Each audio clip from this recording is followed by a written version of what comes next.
समाधान।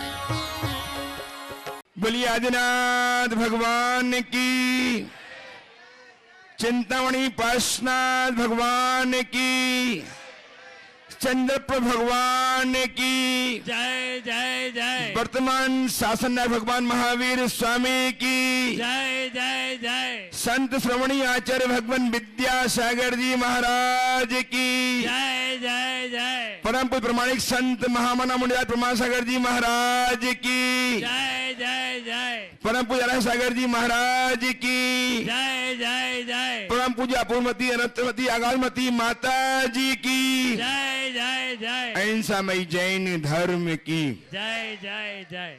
भक्तजनों कितना सहयोग हमें प्राप्त हुआ है, जबकि आज हम भगवान चंद्र स्वामी एवं पार्षद भगवान के जन्म कल्याणक एवं तपकल्याण के महोत्सव के अवसर पर धर्मनगरी आष्टा में अपने आराध्य भगवान आचार्य विद्यासागर जी महाराज के परम प्रभावक शिष्य महामना मुनिराज प्रमासागर जी की साक्षात सन्निधि में अपनी शंकाएं प्रस्तुत करके समाधान प्राप्त करने के लिए उत्सुक हैं। मैं आप सबको गुरुदेव के श्री चरण से जोड़ूं, उसके पूर्व मैं पारस जनवाणी एवं चैनल एवं प्रमाणिक ऐप के माध्यम से अपने घरों में शंकाओं के समाधान प्राप्त कर रहे सभी सुधी श्रोताओं सम्यक दर्शकों का बारंबार अभिनंदन करता हुआ आप सबका वंदन करता हूं। मैं उन शिक्षकों से आपको जोड़ने जा रहा हूं जो लगातार आपकी शंकाओं के समाधान, सटीक समाधान देकर के आपके जीवन को नई दिशा, नई राह दे रहे हैं और आपके जीवन में आमूलचूल परिवर्तन कराने में समर्थ हो रहे हैं। ऐसे आचार्य भगवान विद्यासागर जी महाराज के परम प्रभाव शिष्य महामुनिराज प्रमासागर जी महाराज के चरणों से आपको संबद्ध करूं। उसके पूर्व मैं चाहता हूं कि उनके आशीष की छांव हम पर आच्छादित हो।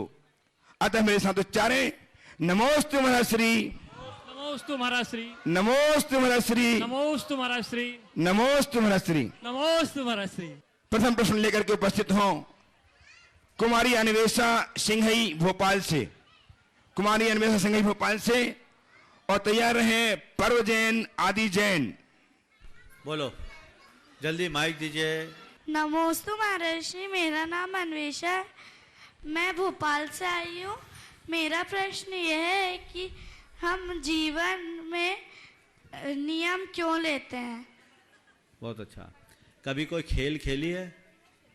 हाँ। हाँ? हाँ। जो कोई खेल खेलते हैं उसमें कोई नियम होते हैं कि बिना नियम के खेल खेलते हैं? नियम होते हैं। नियम कौन सा खेल खेलती हो? आपको सबसे फेवरेट खेल कौन सा है? खो खो। खो खो खेलती हैं, उसमें नियम है ना? हाँ। अगर उसके नियम को हटा देंगे तो खो खो में मजा आएगा? नहीं आएगा ना। नियम से ही मजा है ना। तो जैसे खेल खेलने के लिए नियम जरूरी है, खेल का मजा लेने के लिए नियम जरूरी है, वैसे जीवन का मजा लेने के लिए भी नियम जरूरी है। समझ गया? चलो अगला। पर्व जैन आदि जन उपस्थित हो, तैयार रहे पाठशाला परिवार से श्रोता जी प्रकाश जी जैन आष्टा। आदि पर्व। जीवन में कोई भी निर्णय लेना हो तो कैसे मूल्यांकन करें कि हम सही है या नहीं? बहुत अच्छा सवाल है। छोटे से बच्चे ने बहुत बड़ा सवाल किया है। निर्णय लेने के लिए उसका मूल्यांकन कैसे करें कि सही है या गलत। देखिए, निर्णय लेने की भी एक अपनी नैसर्गिक क्षमता होती है, स्वाभाविक क्षमता होती है। इसे हम औचित्य गुण के साथ जोड़ते हैं। किसी किसी के अंदर इतना विवेक होता है कि वह हर चीज़ के उचित अनुचित का विचार करके खुद निर्णय ले लेता है और वो प्रायः निर्णय उसके सही होते हैं।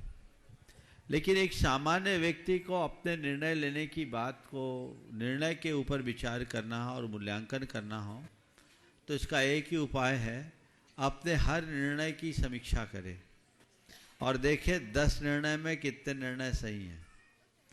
पाएंगे कि ज़्यादातर निर्णय सही हैं और जो निर्णय गलत है उनकी समीक्षा करके तय कर ले कि आगे जब ऐसी सिचुएशन आएगी तो हम ऐसा नहीं करेंगे।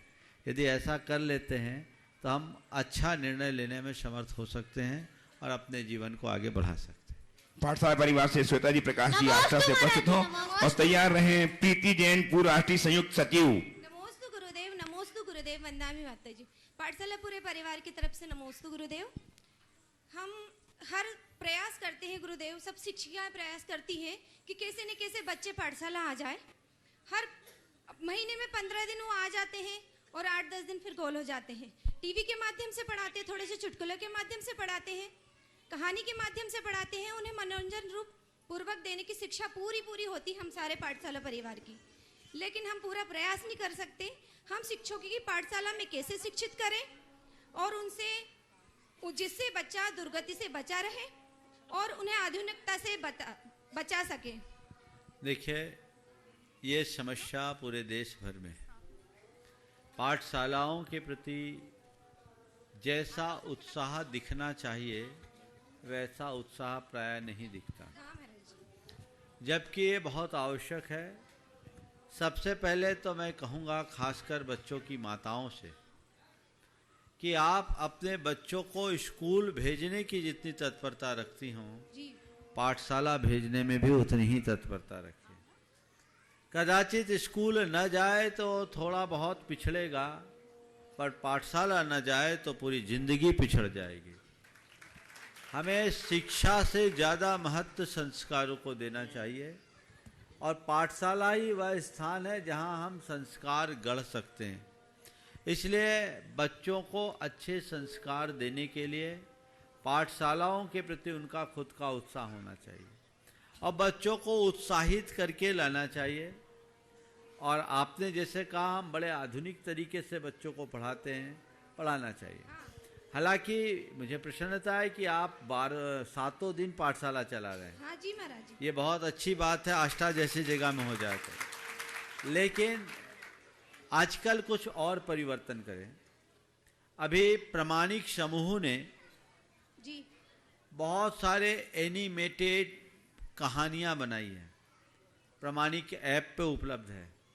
10-10, 12-12 मिनट की छोटी छोटी कहानियाँ हैं और उसमें संपूर्ण जैन तत्व ज्ञान का सार दिया है। बच्चे उसे बहुत रुचि से देखते हैं, सुनते हैं और फिर उसकी प्रस्तुति करते हैं। इनका समायोजन भी कर सकते हैं। आप चूँकि रोज़ कर रहे हैं, इसलिए मैं चाहूँगा कि इसे रोज़ ही कंटिन्यू किया जाए ताकि बच्चों में दृढ़ता है। और बड़े शहरों में जहाँ रोज़ आना संभव नहीं है, उनके लिए मैं कहूँगा सप्ताह में 2 दिन भी पाठशाला हो तो आजकल के बच्चे इतने शार्प है कि सब बातें कर सकते हैं।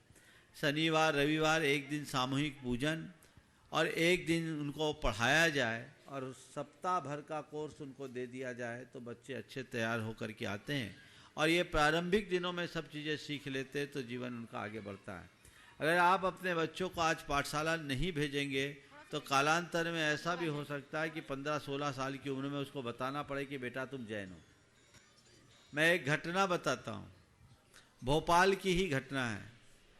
1995 में जब हमारा चातुर्मास चल रहा था, वहाँ धूप दशमी को सभी मंदिरों की वंदना की परंपरा है। एक परिवार आया, उनके प्रमुख एक उच्च अधिकारी थे, उनके साथ एक 17-18 साल का बच्चा था। परिवार पूरा नमन किया, जुड़ा हुआ परिवार था। बच्चा पहली बार आया, वो मुझे ऐसे देख रहा है जैसे कोई अजूबा देख रहा है। उसके पिताजी ने कहा, बेटे महाराज जी है, नमोस्तु करो। वो कुछ नहीं, हाथ बांधे खड़ा है। फिर उससे बोला, बेटे आप महाराज जी इनको प्रणाम करो। जब दूसरी बात कहा महाराज जी प्रणाम करो तो अपना हाथ खोला और करता है। मैं जब उनकी तरफ देखा तो उन्होंने कहा, महाराज इसमें दोष इसका नहीं, अपराध मेरा है। इस बच्चे ने आज पहली बार दिगंबर मुनि की मूर्ति देखी है। मैं खुद बाहर रहा, इसको हॉस्टल में पढ़ाया, आज तक ये कभी मुनियों को देख नहीं पाया। अभी इस साल 12th करके अभी आया है छुट्टियों में और मैं आपके दर्शन के लिए लाया हूँ। तो आज ये पहली बार देखा। महाराज आज समझ में आता है कि मेरा बच्चा बचपन में पाठशाला गया होता तो आज ये दशा नहीं होती। ये एक उदाहरण है, इससे लोगों को सीख लेना चाहिए, इनकी उदासीनता को तोड़ना चाहिए और बच्चों से समय समय पर कल्चरल एक्टिविटीज भी कराना चाहिए। वो बच्चों को मंच का प्लेटफॉर्म देना चाहिए जिससे उनको प्रोत्साहन मिले और अच्छे संस्कार। प्रीति जैन पूर्व राष्ट्रीय संयुक्त सचिव उपस्थित हो, तैयार रहें। साक्षी जैन, प्रियांशी जैन, काला पीपल से। महाराज श्री नमोस्तु नमोस्तु नमोस्तु।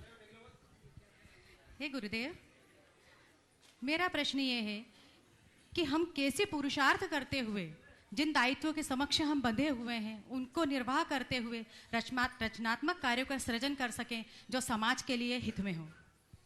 अपने दायित्वों का निर्वाह करते हुए कैसा पुरुषार्थ करें कि समाज के रचनात्मक विकास में अपना योगदान दे सके। आपके सवाल का भाव ये, देखिए सबसे पहले दायित्व बोध मन में होना चाहिए। मेरे ऊपर जो दायित्व है उस दायित्व का बोध जब तक ना हो तब तक हम दायित्व को पूर्ण नहीं कर पाते।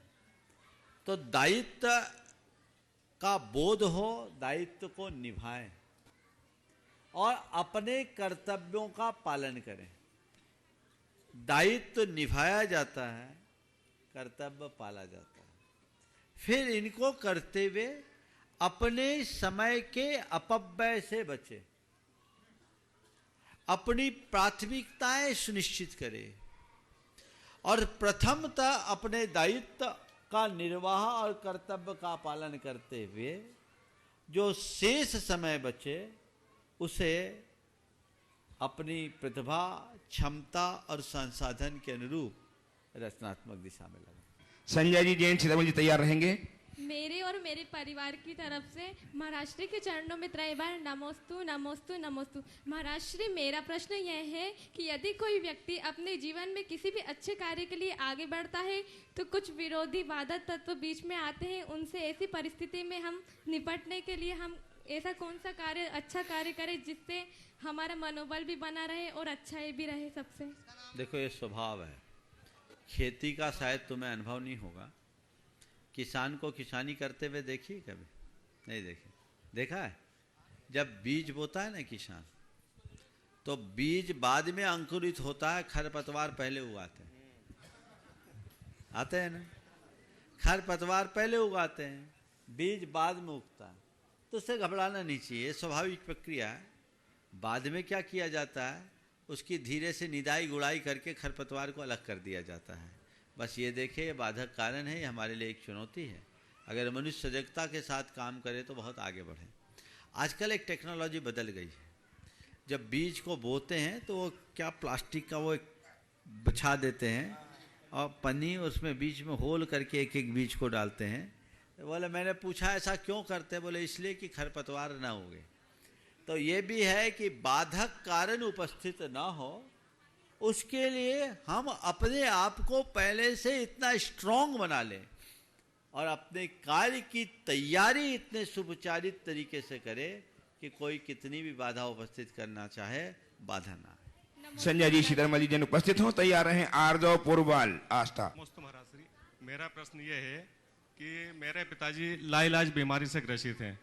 उनकी तरफ देख नहीं पाते हैं, वो मतलब हमेशा उनको पीड़ा रहती है, तो वो उनको आंखों में अश्रु भी आ जाते हैं। तो उसके लिए हमें क्या करना चाहिए, कैसे सेवा करें तो उनका धन हो जाए हमारा जीवन? सबसे पहला उन्हें आप इस तरीके से मोटिवेट करें कि उनकी तन की बीमारी उनके मन पर हावी ना हो, उनकी सहन शक्ति बढ़ सके, वे अपने बीमारी को भूल सके, अपने चित्त को उधर से अलग कर सके, ऐसा प्रयास करें।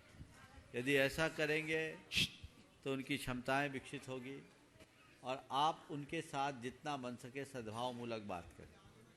नमस्ते। आर्दव जैन, आर्दव पोरवाल आस्था उपस्थित हो, तैयार है। नितिन जैन सीहोर। बोलो।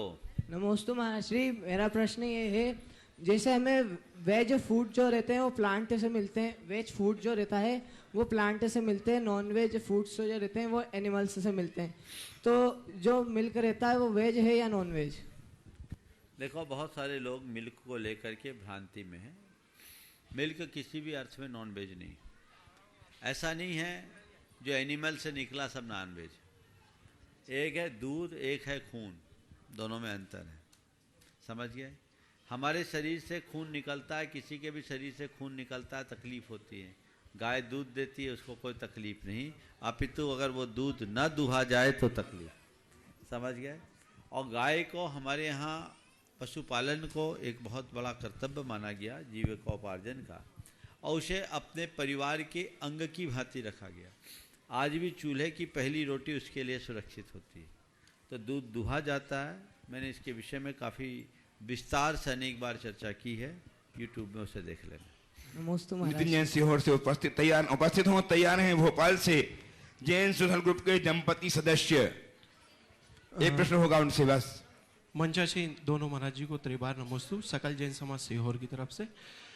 महाराज जी, आजकल तनाव से भरे इस जीवन में हम अपने चेहरे पर ऐसा कौन सा क्रीम लगाएं कि हमारे चेहरे पर मुस्कान हमेशा बनी रहे?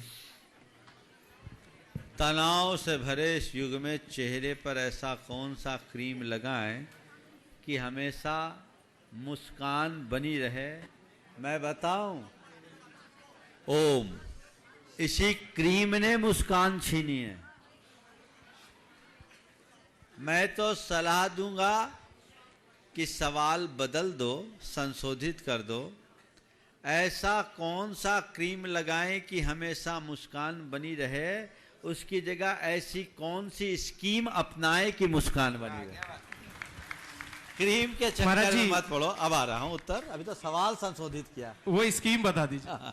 अभी तो सवाल संशोधित किया है, कई बार मुझे प्रश्न भी ठीक करना पड़ता है ना। तो स्कीम कौन सी अपनाएं? देखिए, सबसे पहले तनाव आता क्यों है? आपने कभी महसूस किया तनाव कब आता है? जब परिस्थिति कुछ हो और मनस्थिति कुछ हो। परिस्थिति और मनस्थिति के मध्य जब सामंजस्य नहीं होता, सिचुएशन और इमोशन के मध्य जब तालमेल नहीं बनता, तो तनाव आता है ना। तो क्या करें? इनमें एडजस्टमेंट लाने की क्षमता अपने भीतर विकसित कर लो। देखो परिस्थिति क्या है, क्या वो बदल सकती है? अगर बदल सके तो बहुत अच्छी बात, लेकिन परिस्थितियां मेरे हाथ में नहीं है, मनस्थिति मेरे हाथ में है। परिस्थिति को बदलना मेरे बस की बात नहीं, अपनी मनस्थिति को बदलना मेरे हाथ में है। तो जब सिचुएशन ना बदल पाए, अपने इमोशन को बदल दो, हमारा टेंशन खत्म। अब महाराज इमोशन कैसे बदले? सवाल अच्छा है। इमोशन कैसे बदले?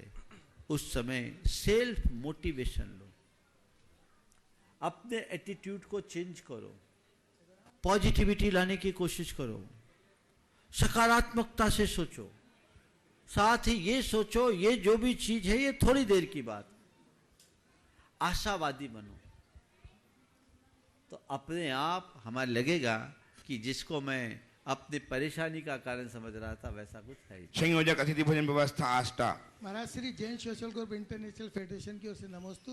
महाराज श्री, ज्ञान, धन और संबंध, इन सब में कौन बड़ा है? जब खराब समय आता है तो कौन साथ देता है?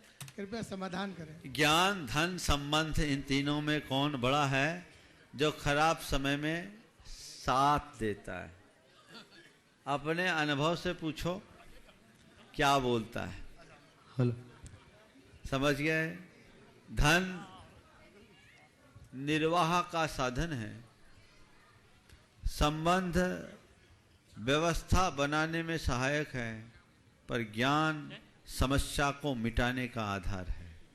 इसलिए ज्ञान से बड़ा और कोई नहीं। नमोस्तु महाराज जी। आइए सुभाषी जैन तैयार हैं। आयुष बोलो। मेरा प्रश्न ये है, कई बार ऐसा देखा गया है कि वीतरागी भगवान शास्त्र प्रवचन एवं वीतरागी संतों के प्रवचन के दौरान कई प्रकार के पशु पक्षी वहीं रहते हैं, कहीं जाते नहीं हैं, एवं जो भी धार्मिक क्रिया होती है उसे निहारते रहते हैं। इन बातों से क्या तात्पर्य? इसका ये तात्पर्य है कि वो भी आपकी तरह समझदार है, उनके अंदर भी श्रद्धा और विश्वास है, वे भी अपना जीवनोद्धार करने के अधिकारी। आइए सुभाष जी तैयार हैं। आयुष अमन जैन एडवोकेट आष्टा, समस्त नवी गोपाल युवा गौ सेवा संघ। नमोस्तु। अतिथि भोजन व्यवस्था की ओर से गुरुदेव को एवं बारंबार नमस्तु। गुरुदेव, हमारा प्रश्न ये है, नदिया वाले बाबा से संबंध में कुछ जानकारी आपसे चाहिए। गुरुदेव, 2010 में मेरे एक मित्र को प्रतिमा ने स्वप्न दिया था। उसने अपने परिजन को और भी यहाँ पर साधु संत आए थे उनको भी जिक्र किया था। उस समय उसकी बात को सबने हल्के में लिया और उस पर इतना महत्व नहीं दिया, परंतु प्रशासन ने नदी का गहरीकरण करा और 2016 में जब प्रतिमा प्राप्त हुई तो हमें लगा कि वास्तव में प्रतिमा स्वप्न देती है। क्या ऐसा होता है? उसके बाद गुरुदेव, जब हमने ये वाकया देखा तो हमने प्रतिष्ठा के पूर्व तीन कल्याणक हुए हैं। प्रतिष्ठा के पूर्व आचार्य अरे सागर जी उस समय विराजमान थे, प्रतिमा को उच्च आसन दिया और हमने उसकी पूजा अर्चना यानी हमने हमारी भक्ति पूरी अर्पण की और प्रतिमा ने कई चमत्कार भी दिखाए, पूरी समाज जानती है। तो क्या ऐसा होता है? और हमने प्रतिष्ठा के पूर्व जो भी पूजा अर्चना की, क्या हमें दोष लगा? और दोष लगा तो हमें उसके लिए उपाय बताइए। देखिए, आप सबका सौभाग्य है कि आपके यहाँ अतिशयकारी आदिनाथ की दो प्रतिमाएं अति मनोज्ञ और प्राचीन नदिया वाले बाबा की प्रतिमा जी के दर्शन करने के बाद लगता है कि ये 9वीं 10वीं शताब्दी की प्रतिमा है। यही होगा। अद्भुत है। और ये सब संयोग हर किसी को प्राप्त नहीं होते। वर्षों से वहाँ वो दबी पड़ी, प्रकट अब हुई। जिन्हें स्वप्न आया, किसी किसी के साथ ऐसा निमित्त बनता है और निमित्त के बल पर ऐसी चीज़ें आ जाती है। ऐसे अनेक प्रसंग हैं, लेकिन ये सब निमित्त भी तब फलीभूत होते हैं जब उसका उचित समय आता है। 2016 में उसका उचित समय आया, श्री जी यहाँ आ गए, आज वेदी में विराजमान हो गए। अभी आपके बड़े सौभाग्य का विषय है। अब उसके अतीत पर विचार करने की जगह अब वर्तमान में उसका लाभ उठाने का प्रयास करना चाहिए। आप लोगों ने विधिवत प्रतिष्ठा कराई, ये बहुत अच्छी बात। प्रतिष्ठा के पूर्व जो आपने पूजा अर्चा की, वो क्रिया पाप की क्रिया नहीं थी, भावना से भर करके की, लेकिन हमें विधि विधान से करना चाहिए। आपने विधि विधान पूर्वक कर लिया, अब सोचने की बात नहीं। आइए आयुष अमन जैन एडवोकेट आष्टा समस्त नई गोपाल युवा संघ के साथ और तैयार हैं श्री पल्लव प्रगति एडवोकेट आष्टा से ही। समस्त संघ की ओर से नमोस्तु महाराज श्री। महाराज जी, मेरा प्रश्न है, हमारे गौशाला जाने पर हमारी माँ पहले मंदिर को प्राथमिकता देती है। महाराज जी, हम पहले मंदिर आए या गौशाला जाएं? मंदिर से गौशाला जाओ। आगे हाँ बोलो। पल्लव प्रगति एडवोकेट आष्टा से उपस्थित हों। तैयार हैं प्रभा जी, बाबूलाल जी, आष्टा। नमस्ते महाराज जी। महाराज जी, ज्ञानी पुण्य और पाप के उदय में एक समान कैसे रहता है? ज्ञानी पुण्य और पाप के उदय में एक समान कैसे रहता है? दर्पण की तरह। दर्पण के सामने कभी खड़े हुए हो? महाराज रोज ही होते हैं। दर्पण के सामने एक गुलदस्ता रखो और दर्पण के सामने एक कूड़ा का ढेर रखो। दर्पण क्या करता है? गुलदस्ते को प्रतिबिंबित करते समय हंसता है क्या? और कूड़े को प्रतिबिंबित करते समय आंसू बहाता है? क्या करता है? दोनों को सहज भाव से लेता है। यही परिणति एक ज्ञानी की होती है। हमारे आपके जीवन में ऐसा होता है कि हम किसी को इष्ट और किसी को अनिष्ट मानते हैं।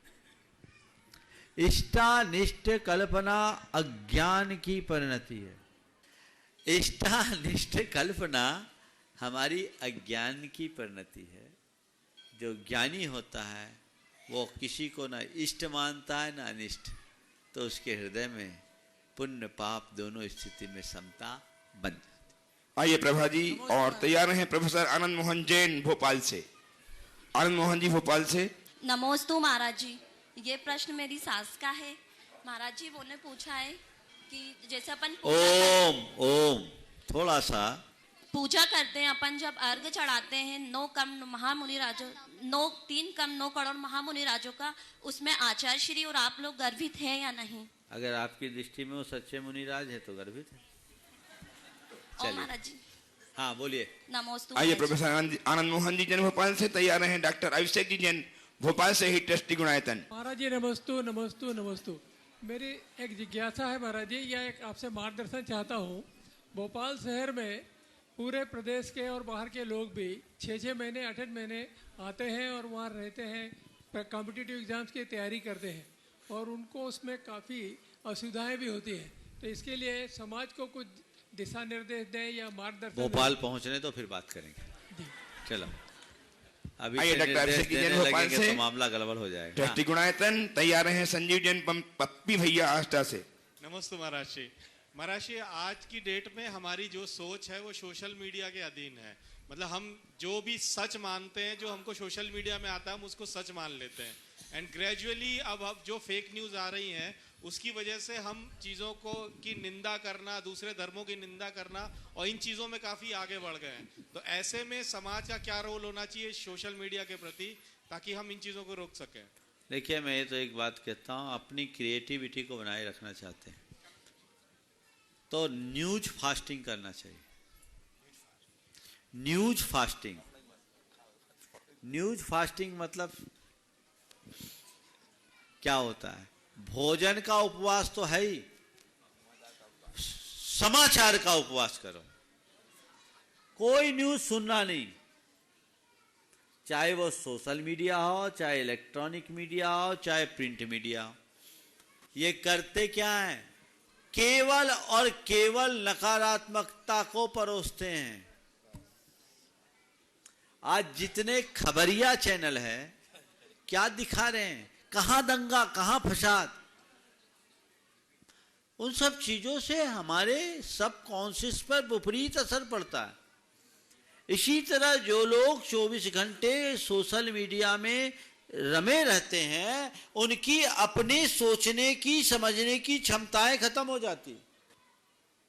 आगे चलकर, तुम तो डॉक्टर इस चीज को अच्छे से जानते होगे, आगे चलकर सोचने समझने की क्षमताएं नहीं, उनकी दृष्टि भी प्रभावित होगी, कान भी प्रभावित होंगे, उसके लंग्स पर भी असर होता है, हार्ट पर भी असर होता है, किडनी पर भी असर होता है, आंतों पर भी असर होता है। ये सारे शोध प्रकट हो रहे कि नहीं हो रहे? क्या जरूरत है बिना वजह की बातों में उलझने की?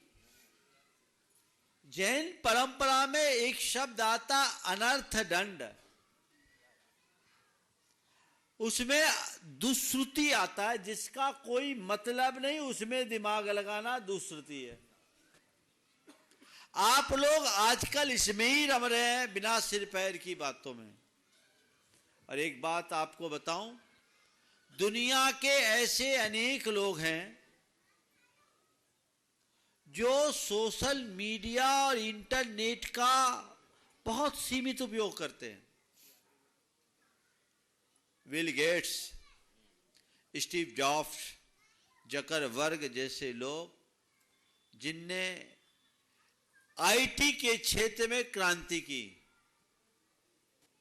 एक युवक ने मुझे उनके बारे में जानकारी लाके दी कि ये लोग अपने घर में पढ़ाई के अलावा डेली 15 मिनट और रविवार को आधा घंटे से अधिक इंटरनेट का यूज नहीं करते हैं। इनके घर में इनके बच्चे पढ़ाई में, चूंकि सारी चीजें आज इंटरनेट से चलती है, तो पढ़ाई के अलावा डेली 15 मिनट और संडे को आधा घंटा, इससे ज्यादा यूज नहीं करते। आजकल बहुत सारे लोग कहते हैं महाराज हमारा बच्चा बहुत मोबाइल देखता है। तो बच्चा को मोबाइल देखना सिखाया किसने? तुम छोड़ो। मेरे संपर्क में एक ऐसे व्यक्ति है जो बड़े उद्यमी हैं, पर ऑफिस से बाहर सिंपल फोन रखते हैं, स्मार्टफोन ही नहीं रखता। No internet. जो इंटरनेट की जरूरत है मुझे ऑफिस में, मैं रखूंगा नहीं, क्योंकि मैं रखूंगा तो कल मैं अपने बच्चों को मना नहीं कर सकता।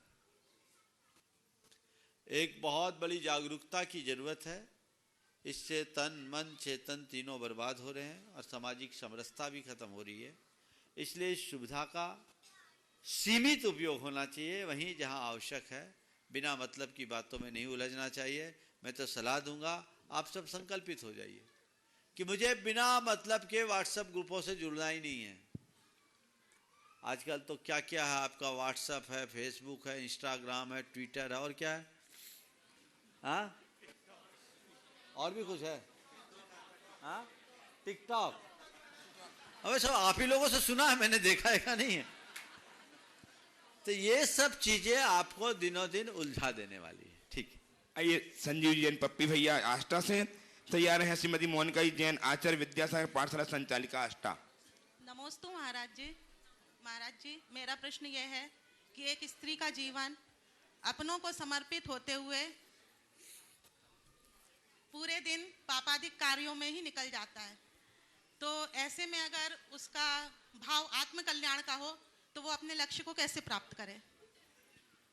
ऐसा नहीं कह सकते हैं कि स्त्रियों का सारा जीवन दुनियादारी के कामों में ही निकलता है। हम तो ये देखते हैं कि आत्म कल्याण के मार्ग में पुरुषों से ज्यादा स्त्रियां निकलती। अपने संघ में भी मुनियों से ज्यादा हरिकाओं की संख्या है। प्रतिमा लेने वालों में भी पुरुषों से ज्यादा स्त्रियां हैं, और उपवास करने वालों में भी पुरुषों से ज्यादा स्त्रियां हैं। ध्यान रखना, देश काल की सीमाएं कल्याण में बाधक नहीं है, बाधक है हमारी प्राथमिकताएं। हम अपनी प्राथमिकताओं को सुनिश्चित करें और उसी अनुरूप सब कार्य का निर्वाह करें।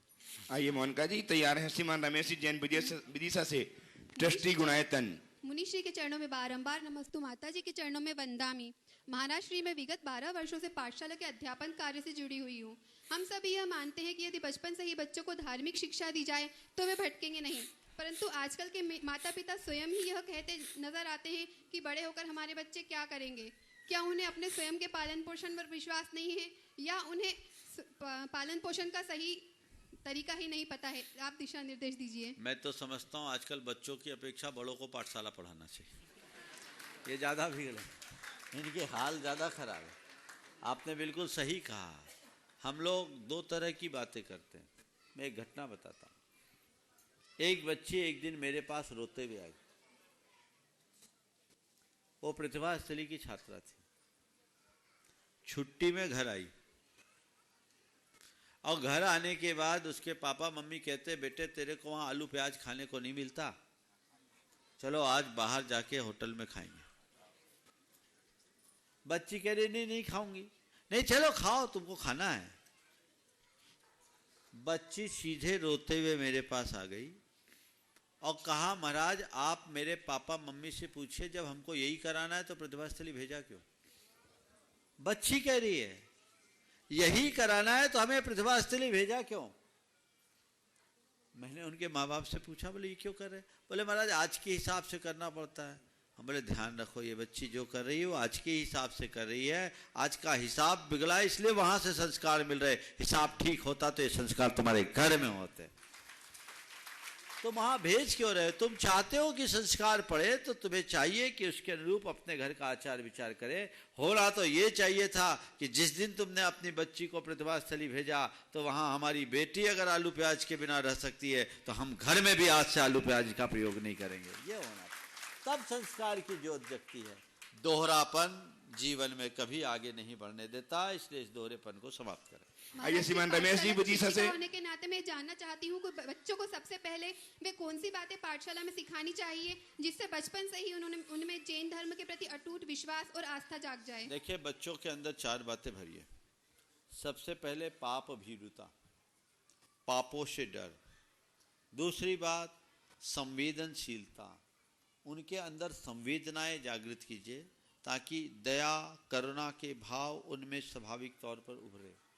तीसरी बात, उन्हें माता पिता के प्रति सम्मान बहुमान का भाव जगाएं ताकि वो हमेशा माता पिता के प्रति कृतज्ञ रहे। और चौथी बात, उन्हें अपने जीवन की मर्यादा का पाठ पढ़ा दो।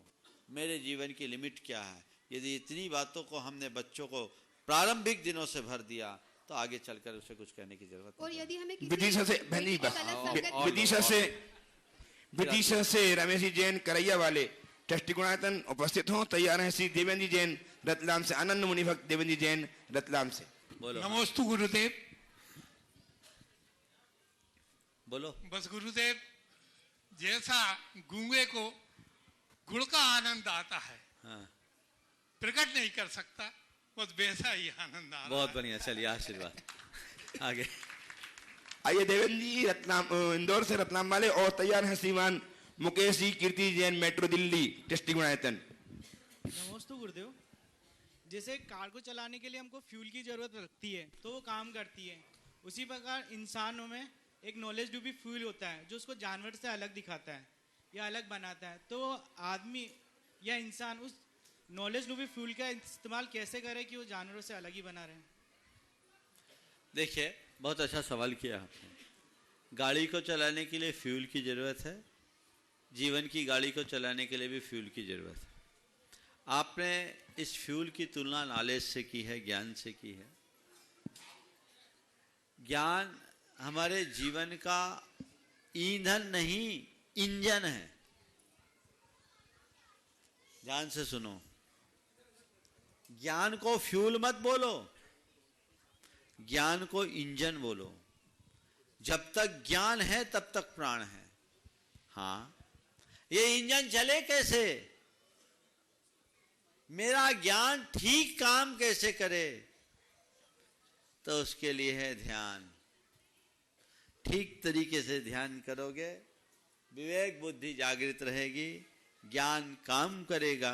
अगर व्यक्ति अपना ध्यान ठीक रखे, अर्थात ध्यान से तात्पर्य वो वाला ध्यान नहीं जो हम ध्यान के संदर्भ में कहते हैं। ध्यान का मतलब उचितानुचित का विचार, विवेक, ये जागरूक रखो तो तुम्हारी जीवन की गाड़ी कहीं भी अटक नहीं। आइए श्रीमान मुकेश जी कीर्ति जी जैन मेट्रो दिल्ली ट्रस्टी गुणायतन, और परम पूज्य इसके बाद में परम पूज्य आर्यका रत्न अप्रुमति माता जी से नित्य की भांति आज भी निवेदन करूंगा हम लोग यही शंका प्रस्तुत करने के लिए। नमोस्तु गुरुदेव।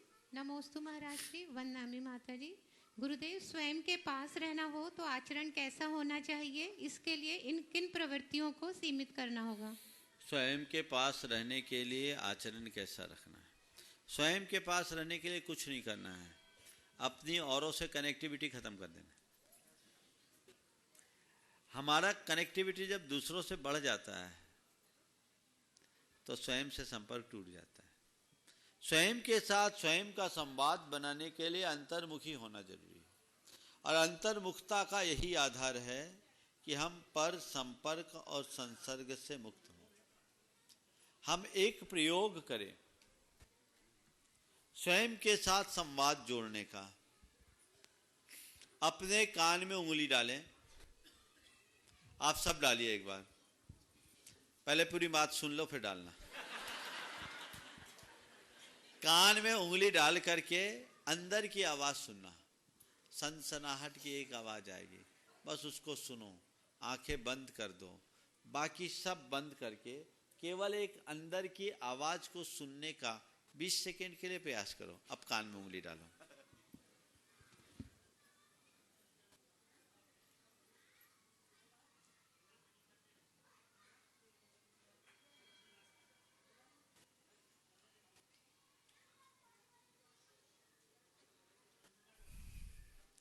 ओम कैसा लगा? सनसना रहा है ना? हाँ, कोई एक आध व्यक्ति ऐसा मिला जिसको सनसनाहट ना हुई हो? एक बात बताता हूं, कान में सनसनाहट आ रही है यानी अभी खैर है।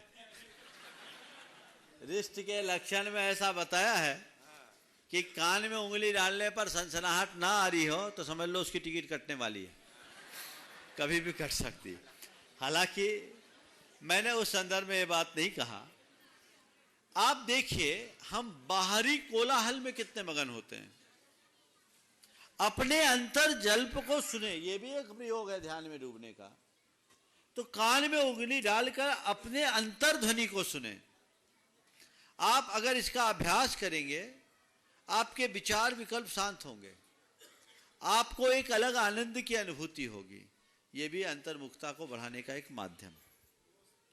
परम पूज्य आर्यका रत्न अप्रुमति माता जी हमारी शंका प्रस्तुत करेंगी, और तैयार रहेंगे महन जादूगर मनीषा जैन जादूगर परिवार। मुनिश्री जी नमोस्तु। सारी समाज सेवा करती है, कोई मंदिर में सेवा करता है, कोई गुरुओं की सेवा करता, कोई जिनवाणी की सेवा करता, कोई सामने प्रकट होकर के सेवा करता है, कोई पीछे रह करके सेवा करता। हम उनको कैसे प्रोत्साहन दें जो पीछे रह करके सेवा करते हैं? आप मार्गदर्शन, जैसे भोजनालय आदि में सेवा देते हैं, हम कैसे मार्ग प्रोत्साहन दें? बहुत अच्छी बात है। सेवा अपने आप में एक बहुत बड़ा कर्म है और हर व्यक्ति को शक्ति अनुसार सेवा करना चाहिए। और सेवा में भी वे सेवक जो पीछे रहकर करते हैं, नींव के पत्थर बनकर, उनकी वह सेवा और ज़्यादा महनीय है, प्रशंसनीय है। आपने बहुत अच्छा पूछा कि उनको हम कैसे प्रोत्साहित करें। आपको ख्याल होगा जब गुरुदेव के सानिध्य में कुंडलपुर का महोत्सव 2001 में हो रहा था, गुरुदेव ने वहाँ के व्यवस्था से जुड़े सभी कार्यकर्ताओं को अपना आशीर्वाद दिया, पर उल्लेख केवल भोजन व्यवस्था वालों का किया। याद है? क्योंकि उनको पता था कि ये लोग भोजन व्यवस्था में इतने मगन, इनने कोई कार्यक्रम ही नहीं देखा। इसलिए हम तो ऐसा हमेशा करते हैं और हमने गुरुदेव को ये बात कहा था तो उनने इस बात को उल्लेखित किया। तो हम तो हमेशा ऐसे लोगों को जो प्रकट में नहीं आ पाते पहले अपना आशीर्वाद देते हैं। और आप लोगों से भी मैं कहना चाहता हूँ, ऐसे मूक सेवकों की सदैव सराहना करनी चाहिए, उनकी प्रशंसा करनी चाहिए, उन्हें प्रोत्साहित करना चाहिए और उनके प्रति कृतज्ञता ज्ञापित करना चाहिए, तभी सही काम। आइए मेहंदी जैन जादूगर और मनीषा जैन जादूगर परिवार आष्टा तैयार हैं, दिगंबर जैन सोशल ग्रुप आष्टा। एक प्रश्न होगा। महाराज जी को नमोस्तु नमोस्तु नमोस्तु। महाराज जी, जप और तप में क्या अंतर है? जप और तप में क्या अंतर है? जप और तप में क्या अंतर है? देखिए, प्रभु के नाम को जपने का नाम जप है, इष्ट के स्मरण का नाम जप है। ध्यान से समझो, इष्ट के स्मरण का नाम जप है और अनिष्ट के निवारण का नाम तप है। परिभाषा फिर से बोलूं, इष्ट के स्मरण का नाम जप, इष्ट के स्मरण का नाम जप और अनिष्ट के निवारण का नाम तप। समझ गए? नमस्ते महाराज। हाँ। जैन सोशल ग्रुप आष्टा और तैयार रहेंगे श्री मुकेश जी जैन नेमना ट्रस्टी साईं कॉलोनी आष्टा। नमोस्तु नमोस्तु महाराज। महाराज श्री, हमारा प्रश्न ये है, कहते हैं इंसान कर्मों से महान होता है, लेकिन वर्तमान परिवेश में हम देख रहे हैं समाज के अंदर कर्मशील व्यक्ति छोटा नजर आता है और पैसा वाला महान नजर आता है। ऐसा क्यों? देखिए, आपका ये कहना पूरी तरह सुसंगत नहीं। कर्मशील व्यक्ति पीछे रह जाता है, पैसा वाला महान बन जाता है, ये कहना ठीक नहीं। कर्मशील व्यक्ति का अपना स्थान है और पैसे वाले का भी अपना स्थान है। हम पैसे वाले को अगर समाज में स्थान देते हैं तो पैसे वाले समाज में स्थान इसलिए नहीं पाते कि वो पैसे वाले हैं। पैसे वाले समाज में केवल इसलिए स्थान पाते हैं कि वो पैसा लगाते हैं। और जब तक पैसा लगाने वाले पैसा नहीं लगाएंगे तो कर्मशील व्यक्ति काम क्या करेगा? मैं आपसे एक सवाल कर रहा हूं। ये कार्यक्रम पूरे देश विदेश में प्रसारित होता है, लाखों लोग रोज लाभान्वित हो रहे हैं। किसके दम पर? पैसे के दम पे। पैसा लगाने वालों के दम पे। किस पे? थोड़ा माइक पे बोलो। पैसा लगाने वालों की दम पर। पैसे लगाने वालों के दम पर। अब जिनने पैसा लगाया, त्याग किया, क्या वो कर्म नहीं है? वो सत्कर्म है, दान का कर्म है और दानी सदैव प्रशंसा का पात्र होता है। उस एक व्यक्ति के इस दान से कितने का कल्याण है? तो उसको आपको सम्मान देना चाहिए कि नहीं? देना चाहिए। हाँ, तो दान देने वाले को सम्मान दो और योगदान देने वालों को भी सम्मानित करो। नमस्ते। जलो मत, जलते क्यों हो? उनकी सराहना करो और भावना भाव कि मैं भी इतना समर्थ बनूं कि कल उसकी तरह अपना कंट्रीब्यूशन करूं।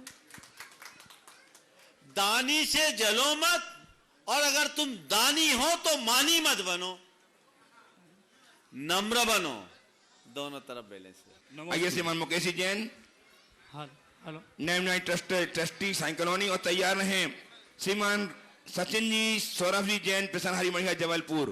बोलो जल्दी। महाराज जी नमोस्तु। आस्था नगर में नव निर्माणाधीन नेमिनाथ जिन मंदिर ट्रस्ट की ओर से आपको बारंबार नमोस्तु। महाराज जी, हम सभी का निवेदन छोटा था। हमने सुना है आपका संभावना बिहार की है। बोलिए भैया। तो आपको सवाल के लिए खड़ा किया, निवेदन के लिए नहीं। बोलिए जल्दी से। हाँ। महाराज जी, सवाल ये है कि प्राय कर ऐसा देखा गया है कि आत्म कल्याण के आयोजन में विभाजन के कारण क्यों बनते हैं? आत्म कल्याण के आयोजन विभाजन के कारण क्यों बनते हैं? आयोजन के प्रयोजन को भूल जाने के कारण। चलिए। नमोस्तु महाराज। आइए श्रीमान महाराज जी जैन साहब जैन भाई जबलपुर से तैयार है श्रीमान शांतिनाथ दिगम जैन नवयुक्त मंडल सुजालपुर। नमोस्तु महाराज। बोलो। हाँ। परम पूज्य 105 पावनवती माता जी के ओर से आपके चरणों में नमोस्तु महाराज। मेली। हाँ। बोलो महाराज जी, आज के देश के वर्तमान परिवेश में लोगों के मन में जागरूकता की जगह दकियानुसी विचारों ने जन्म ले लिया है और भीड़तंत्र लोकतंत्र पे हावी हो गया है। तो लोगों के ये विचार कैसे बदलेंगे और इसमें समाज और सरकार की क्या भूमिका होनी चाहिए? देखिए, लोगों के विचार को बदलने का एक ही उपाय है। हर व्यक्ति के हृदय में हम सांस्कृतिक निष्ठा प्रकट करें। अगर हम सांस्कृतिक निष्ठा को जगाने में समर्थ होते हैं तो एक बहुत बड़ी क्रांति घटित होगी। और आज जिस तरह की विकृतियां पनप रही है उस पर अंकुश लगाया जा सकता। आइए सुजालपुर से शांतिनाथ दिगंबर जैन योग मंडल एक प्रश्न के लिए, और तैयार हैं भोपाल से श्री राजीव जी दिवाकर, टीन सेट भोपाल मंदिर की निर्माण समिति के कार्यकर्ता राजीव जी दिवाकर। हे गुरुवर नमोस्तु नमोस्तु नमोस्तु। गुरुवर, हमारा प्रश्न है कि हे गुरुवर, ज्ञानी की पाप क्रियाएं ज्यादा प्रभावी होती है या अज्ञानी की धार्मिक क्रियाएं? जो ज्ञान को समझते हैं, फैलाते हैं, लेकिन वास्तविक क्रियाओं में उनके आचरण से ऐसा नजर नहीं आता, लेकिन जिनके आचरण में नहीं दिखता वो ज्यादा श्रद्धावान रहते हैं, ऐसा कई बार देखा गया है। तो दोनों में कौन ज्यादा महान है? देखो, आज आईपीसी के नियम को जानते हो?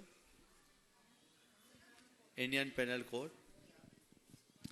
एक छोटा सा बच्चा कोई अपराध करता है तो, और एक बालिग व्यक्ति अपराध करता है तो, दोनों को दंड एक सा मिलता है क्या? क्या मिलता है? माइक लो ना। किसको दंड ज्यादा मिलता है? वयस्क को ज्यादा मिलेगा मतलब। क्यों? क्योंकि वो समझदार की श्रेणी में है, वो अज्ञानता। अब और उत्तर दूं? नहीं, समझ गए ना? चलिए। राजीव जी दिवाकर टीन सेट मंदिर भोपाल से तैयार हैं शोभा जी जैन चाय घर चाय आस्था। चलो हाँ बोलो। निर्माण समिति टीटी नगर टीन सेट मंदिर की ओर से नमोस्तु नमोस्तु नमोस्तु। महाराज जी, मेरा सवाल यह है, जन्म के समय महाराज जी जन्म के समय ओम हाँ जन्म के समय व्यक्ति के परिवार और मरण के समय व्यक्ति के परिवार को मंदिर से दूर क्यों किया जाता है? ये शंका समाधान। और मंदिर से दूर नहीं किया गया। एक्चुअल में जन्म मरण की जो सूतक की व्यवस्था, उसके पीछे एक वैज्ञानिक कारण। पुराने समय में डिलीवरी घर में होती थी, अनेक प्रकार की अशुद्धियां जुड़ती थी, लोगों का संपर्क रहता था। तो एक व्यवस्था बना दी गई कि जन्म के समय 10-12 दिन तक, 10 दिन या कहीं कहीं 12 दिन गर्भगृह के निकट न पहुंचे। उसमें भी 3 पीढ़ी तक के लिए विशेष नियम, क्योंकि 3 पीढ़ी का ही लगाव ज़्यादा होता था। किसी का आप दाह कर्म करके आए हैं तो मरणोपरांत अनेक प्रकार की नकारात्मक ऊर्जा होती है, वह ऊर्जा मंदिर के गर्भगृह में न जाए, इसलिए एक व्यवस्था बनाई गई। 3 दिन तक तो आप मंदिर में जाओ ही नहीं, बाहर से तीसरे दिन दर्शन करो और फिर तीसरे दिन से जाओ तो गर्भगृह में न जाओ, केवल उस नकारात्मकता से बचने के लिए। हाँ नरेंद्र जी बोलिए। हाँ बोलो। हेलो हेलो तेज कुमार। हाँ श्री, मेरी एक जिज्ञासा यह है कि समाज के अंदर काम करने वाले, चाहे वो राजनीति में हो, सामाजिक हो, धार्मिक हो, तो उनकी कार्यशैली ज़्यादा अच्छी होती है तो कुछ लोग धीरे धीरे जलने लग जाते हैं उनसे, उनके पर काट देते हैं। पर काटने के बाद क्या होता है, जो काम करने वाला आदमी है वो थोड़ा सा पीछे हो जाता है, और जब वो पीछे होने लग जाता है तो फिर बाद में कहते हैं कि देखो ये तो काम ही नहीं कर रहे, इनका तो ये है, उस तरह की आलोचनाएं करने लगते हैं। महाराज आप इस पे कुछ। गुलाब को कभी देखा है? हाँ, गुलाब का पौधा कभी लगाया है? जी महाराज जी, बहुत कैरी किए। लगाया है ना? आपको पता है उसको जितना कुतरा जाता है गुलाब उतना खिलता है? जी जी महाराज जी। गुलाब बनो कुतरने वाले, चाहे कितना कुतरे, हमें तो केवल खिल के रहना है, खिले रहना है। आगे से वादा करता हूँ। ओके। हाँ, हम देख रहे हैं महाराज जी, 15 से 20 वर्षों में काफी अंतर आया है पलायन का। जैसे गांव का व्यक्ति शहर की ओर जा रहा है, शहर का व्यक्ति विदेश की ओर जा रहा है। ऐसी एजुकेशन की होड़ लगी है महाराज जी। जब बच्चे बाहर पढ़ने जाते हैं तो हम उनको धार्मिक संस्कारों से कैसे जोड़ रखें महाराज जी? देखिए, बच्चे बाहर पढ़ने जा रहे हैं तो इससे सब चीजें बाहर हो रही। हालांकि धार्मिक संस्कारों से जोड़ा जा सकता है, और हाँ, धार्मिक संस्कारों में हम उनकी प्रारंभिक मर्यादाएं सुनिश्चित कर दें तो बच्चे बाहर जाकर के भी उच्च शिक्षा से संपन्न होने के बाद भी कार्य कर सकते हैं। ठीक है ना? हाँ, अगली सूचना माता जी। भव्यजनों, एक सूचना के बाद में आगे वाले शंका समाधान करने वाले बुलाऊंगा। माता जी बुलाऊंगा। माता जी मेरे बाद मैं सूचना दूं, फिर परम पूज्य माता जी, आगरमती माता जी, कल 29 परम पूज्य महाराज श्री आचार्य भगवान के समीप में रहकर के आशीष पुंजों के संगीत करके भोपाल की ओर उन्मुख है। कल 29 तारीख, परम पूज्य महाराज श्री 29 तारीख दिन रविवार को भोपाल में भव्य प्रवेश करेंगे। राग देश की बैतरणी में डूबे रहे थे हम बच्चे, बीते राग की नैया लेकर आने पधारे गुरु सच्चे। सुवासीस का हाथ बढ़ा कर दिया जिन्होंने हमें आधार, ऐसे गुरु विद्यासागर को बंधन मेरा बारंबार, बंधन मेरा बारंबार। बोले चक्रवर्ती संत सोमणी आचार्य विद्यासागर जी महाराज की जय। परम पूज्य मुनि श्री प्रमाण सागर जी महाराज की जय। अरह सागर जी महाराज की जय। आरिका से अपू अनुत्तर ओंकार मती माता जी की जय। रोम रोम में बसे हैं गुरुवर, रोम रोम में बसे हैं गुरुवर, भूल तुम्हें ना पाएंगे, भूल तुम्हें ना पाएंगे। जब तक है सांसों में दम, जब तक है सांसों में दम, गीत तुम्हारे गाएंगे, गीत तुम्हारे गाएंगे। अखियन अखियन तेरा अंजन, अखियन अखियन तेरा अंजन, अधर अधर पर तेरा नाम, श्रवण संस्कृति रचने वाले विद्या गुरुवा तुम्हें प्रणाम, विद्या गुरुवा तुम्हें प्रणाम, विद्या गुरुवा तुम्हें प्रणाम। महाराज जी, इसमें यही कहूंगी कि अभी तो आपका बिहार है आज, लेकिन आष्टा में आपका चतुर्मास हो, और आष्टा से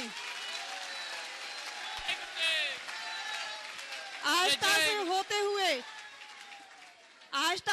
हुए भोपाल, और भोपाल से होते हुए कुंडलपुर, क्योंकि बांधकपुर कुंडलपुर जाना, क्योंकि वहां पर छोटे बाबा बड़े बाबा दोनों का समागम हो, और वहां पर आपके साथ पंच कल्याणक हो। वही हमारी यही भावना है। परम पूज्य मुनि श्री प्रमाण सागर जी महाराज की।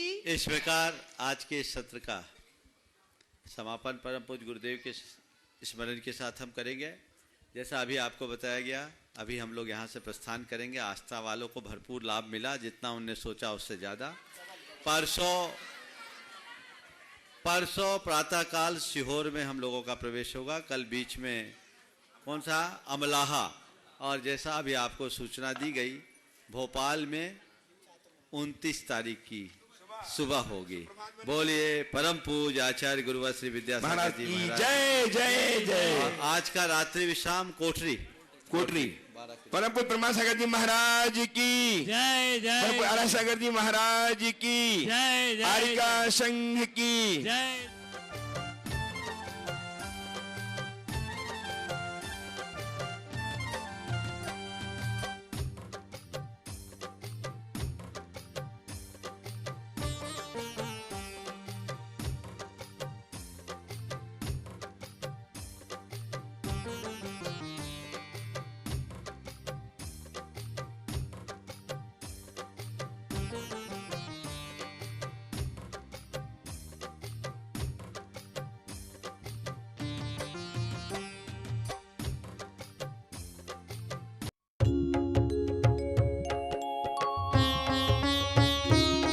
शक का समाधान।